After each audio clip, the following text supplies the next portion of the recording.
welcome to the Entrepreneurial Edge. I'm coming to you from the meat company in Dubai, and I'm here for an entrepreneurial story with a difference. It's the story of Sunil Lalvani, a man who grew up in the corporate world, doing all the corporate things, who eventually decided to throw his business acumen into getting water to millions in Africa who need it.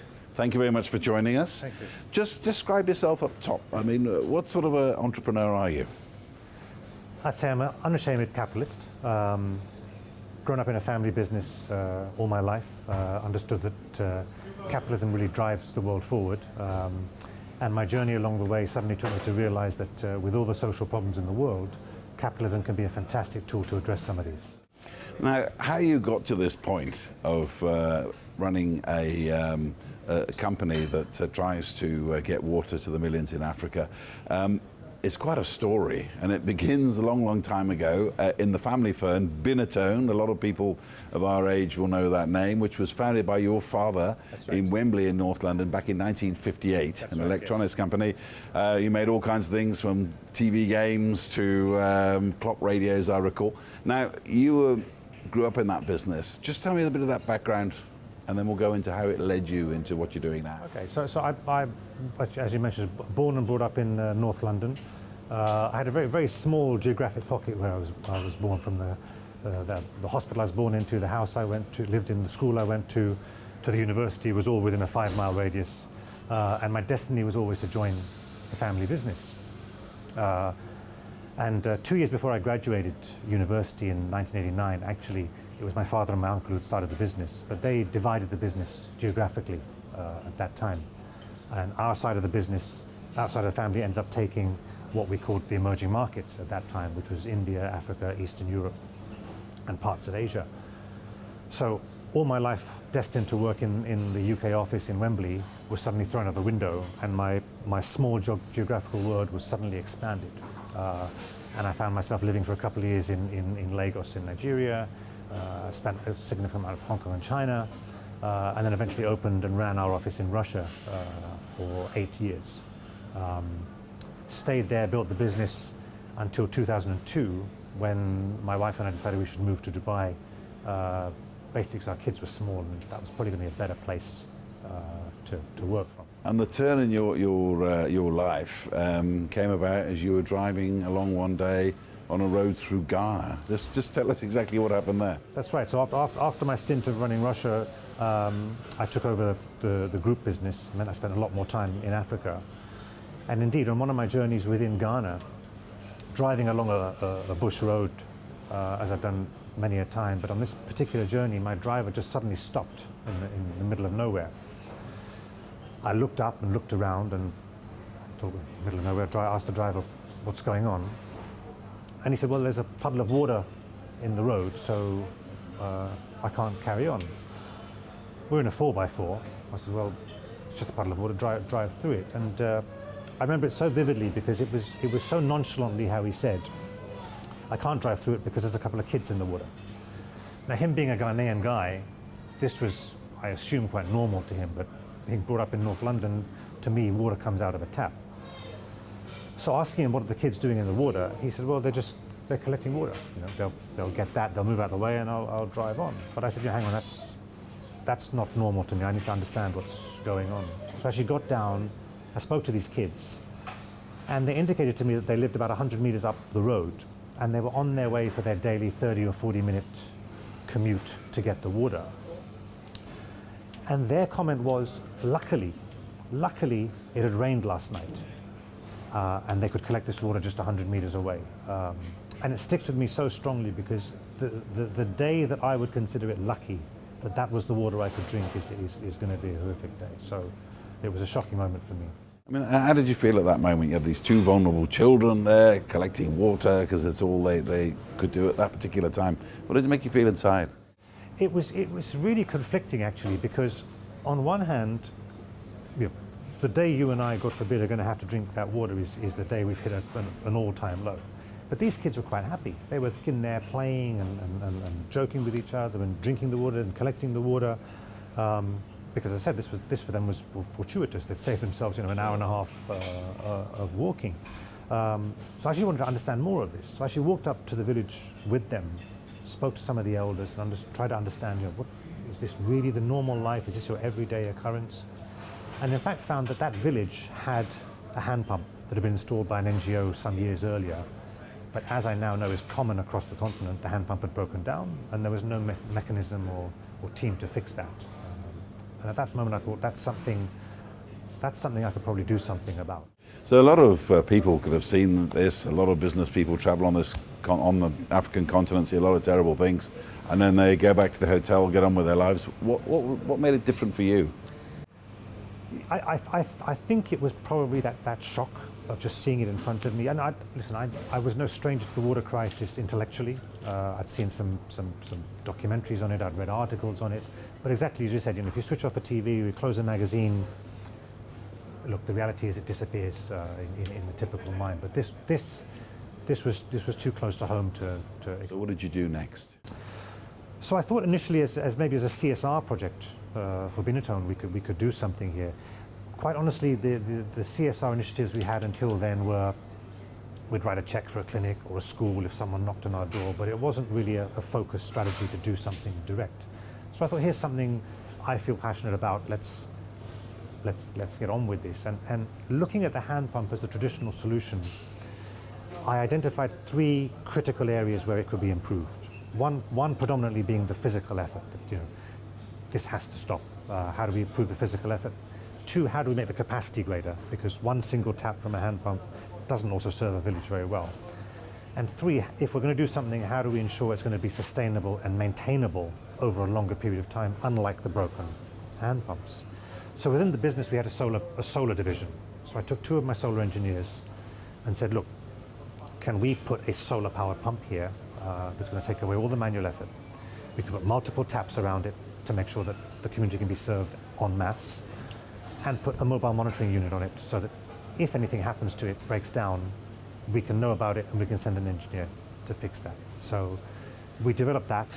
March 22nd, 2015, March 22nd being World Water Day actually, was the day we turned on the tap of the first site, and I was just ecstatic that this was, from seeing those 2 kids in the water to seeing them turn on a tap and drink clean water out of a glass was very, very satisfying. So how did you then go about raising money for a body that its full-time job is to try and get water to people in Africa? So this was very interesting because I'd again also been just reading about social enterprises, about impact investment, and understanding that this is a good way forward. I want to be careful how I say this, but I'm very cautious about philanthropy and charities. They obviously serve a purpose in the world, but I think some of the models are outdated. As I said, I'm an unashamed capitalist, and I think money is a great motivator. The profit motive is a great motivator for people. So how do we put a business model around this? So actually we wanted to build the sites.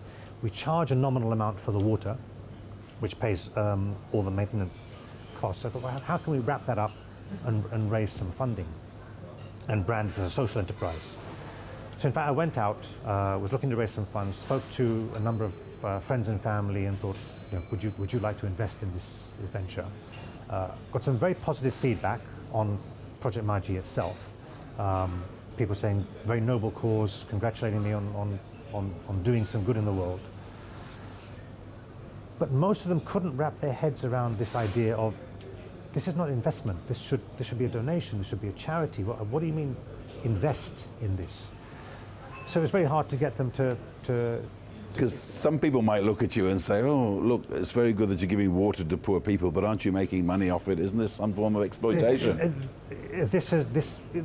Until today, this was at the time and is today something a lot of people ask. And to me, to make anything sustainable, you could give a one-time donation to charity. It's the old teach a man to fish example.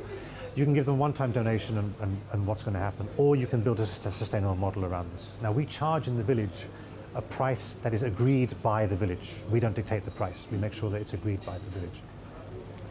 We also go into every village and do an affordability assessment beforehand. Now, I don't doubt that there are some villages that are so poor that charity is the answer. Charity does have its place in the world. But we go into villages where we make sure that there is an affordability level. And we do that actually very simply by measuring mobile phone penetration. because I take a very simple view. If someone is going to pay money for mobile phone airtime, they can pay for water. If that's where they are on Maslow's hierarchy, then I think water comes up slightly higher.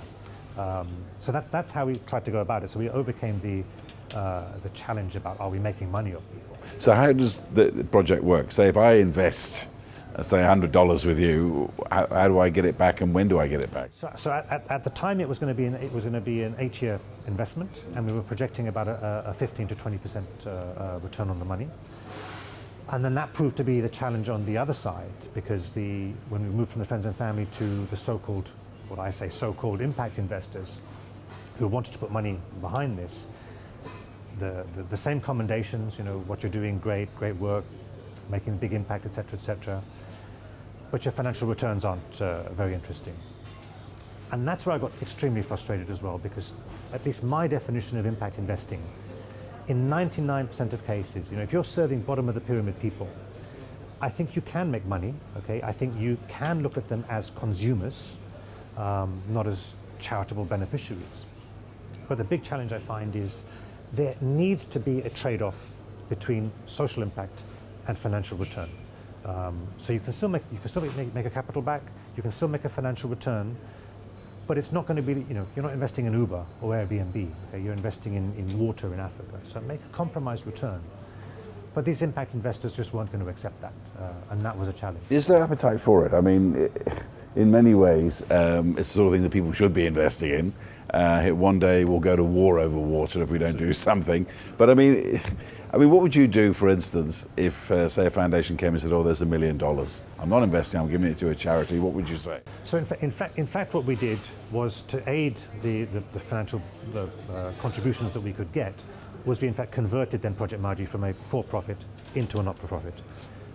That's in name, but we run it exactly the same way. Anyway, when it was a for-profit, after paying back investors the investment capital, all the profits were going to get plowed back in anyway. So the way we run it, and this is the key, because to me, any enterprise, for-profit, not-for-profit, needs to be run on core business principles. It needs to be run on watching your expenses, efficient operations, maximizing whatever revenue you're going to be getting in. So that's what we do. But now what we do is we take donations in that pays for the capital. The money we charge for the water pays for all the maintenance fees that goes on. And any surplus that we get obviously sits either as a reserve or to building fresh new sites. So just a little bit more about yourself. I mean, you grew up in a family business, as we said in the first half. Your father founded it in 1958 in Wembley in London. It's not always that easy road to hoe, is it, when you get into a family business? It's not for everyone. What was your experience? I always tell people, family businesses, when they're working and when things are going very well, they can be phenomenal things. They bring families together. The unity that you get within an organization is unbelievable. Obviously, the trust factor on working with partners who are blood relatives, by and large, is something you find very hard to get outside. And some of the challenges we've had, certainly, for example, when the financial crisis hit in 2008 and things like this, the things that go negatively with a family business is not things you can walk away from as well. When things are tough, and I mentioned I lived in Russia before. In 1998, went through a terrible financial crisis. You're not an employee that you can just walk away now from a business and go on to better climbs. So when things are tough, you've got to really fight it out and stick in there, and that's one of the hardest challenges with it. But in my time, I've been through at least 4 crises in my 25 years. But we've got through them all. And often family business as well. I mean, there's this idea of succession and continuity, but I know it's not that simple. Sometimes, I mean, I've done stories on entrepreneurs in family businesses, and they say, "Well, the big problem is my children are just not interested." I'm sorry. What sort of problems did you have? I think, from my side, I think we were very lucky. It's my father who founded it with his brother, and then I have a brother as well.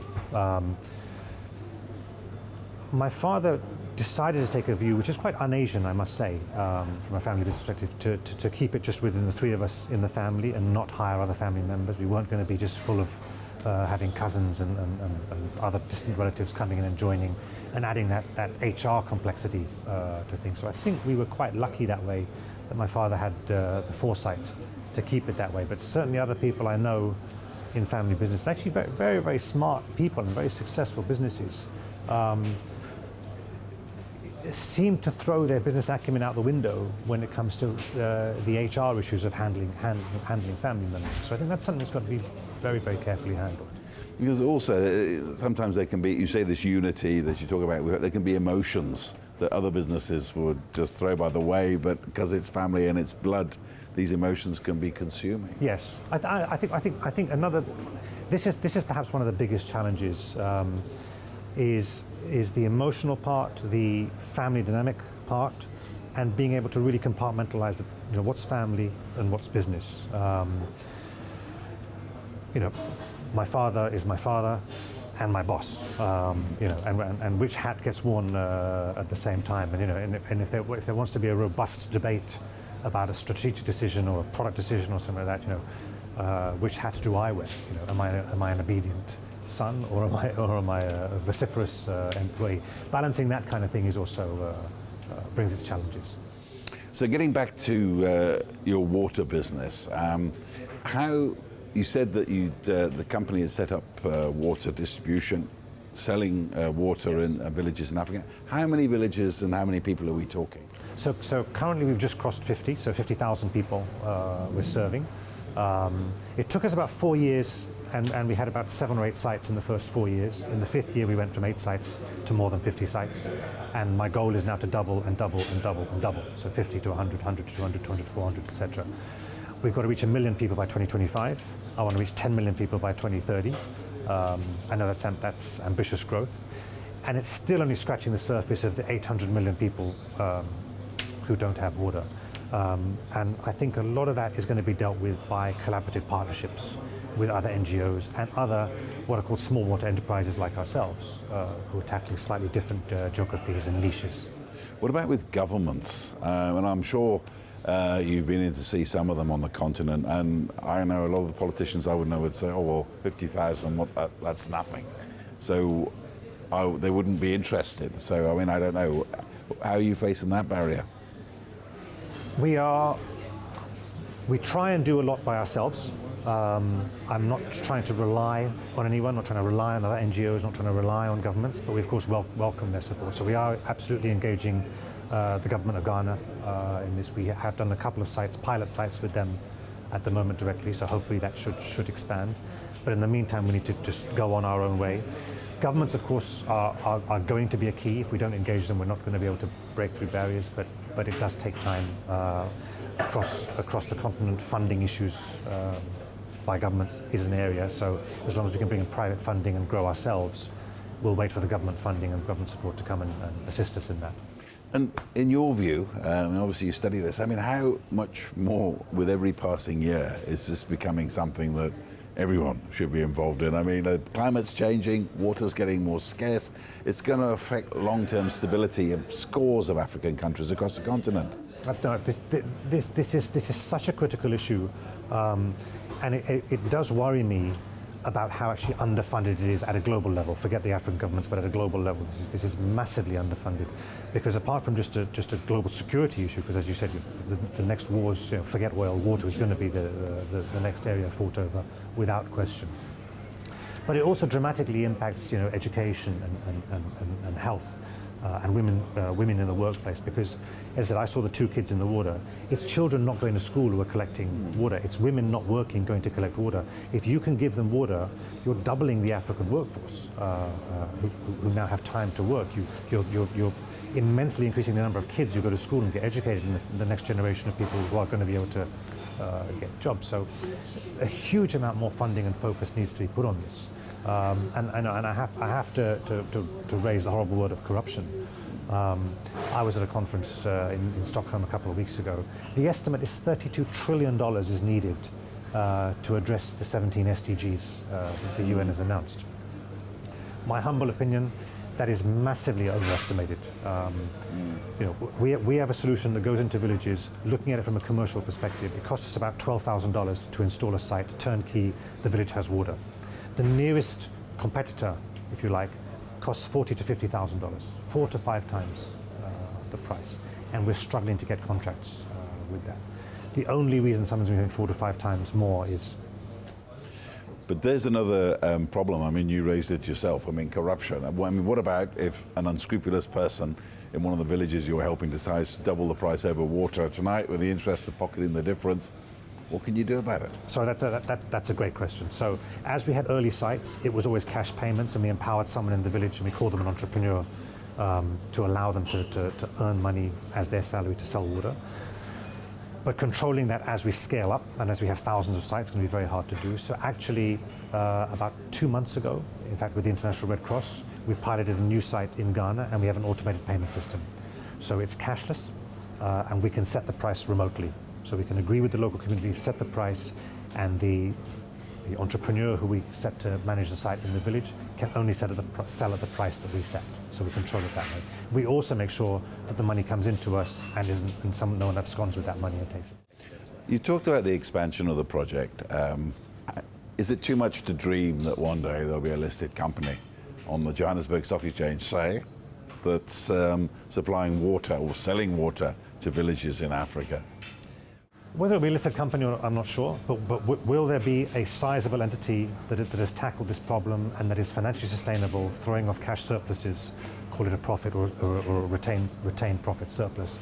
No, that's not too much to dream. That's absolutely my dream. Because as I said, 1 million people by 2025, 10 million by 2030, and then we carry on until every person in the world has water. So it's a sizable business with a critical product, and we'll get there. Any time you think perhaps it's too much and you should pack it in? Not at all. This journey is just beginning for me. You know, I spent 25 years in a family electronics business which I loved. Electronics, gadgets, products. That's my passion. Well, let me say it was my passion. But that's what I think has been so fascinating about it. So I've taken everything I knew. I knew about electronics. I knew about product development. I knew about manufacturing equipment in China. I knew about getting stuff into Africa and distributing it around. That's all stuff I've taken from the Benetton business and taken it to Project Maji and to help us expand. I had to learn a bit about the last mile execution. Okay, sure, we've got to learn something along the way. But this, apart from being such a rewarding journey for me from that humanitarian and moralistic point of view, it's been such a fascinating intellectual journey for me going on something new. So no, we're just starting. And we're talking long term, we're talking decades into the future. We've spoken earlier in this half about family businesses and passing it on down the generations. You have children, need I say more? So both my kids have come out and seen the work we're doing. I'd like to think that they're both proud of their dad for what's going on. But I've taken a very conscious view that I will open the avenues for them. I will explain to them what I'm doing. But it is entirely up to them what they want to do. My son is in Bristol University studying aero engineering. My daughter is doing international hospitality in the UK in university as well. If they come to me, knock on my door and say, hey, I'd love to work with you, my door is open, my arms are open, and I'd love it. If they choose a different direction, then good luck to them, and I'll bless them with that. You're 50 years old now. How long are you prepared to devote the rest of your life to sort of driving around villages in Ghana, Zimbabwe, South Africa, wherever, doing this, trying to get water to the people? Well, I guess what I just said, my kids in university, it's been a bit fortuitous timing for me. I guess I'm at the other end of the spectrum of the typical 25-year-old entrepreneur. My kids have gone. My wife will travel with me sometimes. She's actually born in Kenya, so she's familiar with the continent. So I have all the time in the world to be there now, and I love it. You know, there is nothing I enjoy more. You know, intellectual stimulation, rewarding work in this context. When you go out there and you can turn on a tap that you built and help these people, and you see the smile on their faces, there is nothing more rewarding than being able to see that, and that will keep me going for a long time to come. And I mean, how do you want people to think of you or remember you in years to come? You know, as a businessman, entrepreneur, or as a philanthropist? It's a hard question to answer. Look, I would love to be remembered as a guy who made an impact and made a difference and made a real dent in the water crisis. And also, just the people out there maybe watching, maybe interesting. I mean, this water entrepreneurial project's likely to go on and on in the future. You've given me targets for numbers. How do you want to see this company of yours grow? So we're very much focused on drinking water in villages, as I said, and if I use the word, the consumer base is virtually unlimited, 800 million people. We are also now expanding and looking into agriculture and irrigation, because most of our beneficiaries in the villages are farmers, smallholder farmers, and they're also the future of the continent. So it's early days yet, but we're exploring that area. If we can expand our water provision into irrigation, that could be a whole new avenue that takes us in new directions. Thank you very much indeed. We've been talking to Sunil Lalvani, entrepreneur, businessman who's now dedicating his skills to try to get water to the villages of Africa. That's all we've got time for on this edition of the Entrepreneurial Edge from the Meat Company in Dubai. From me, Chris Bishop, it's goodbye.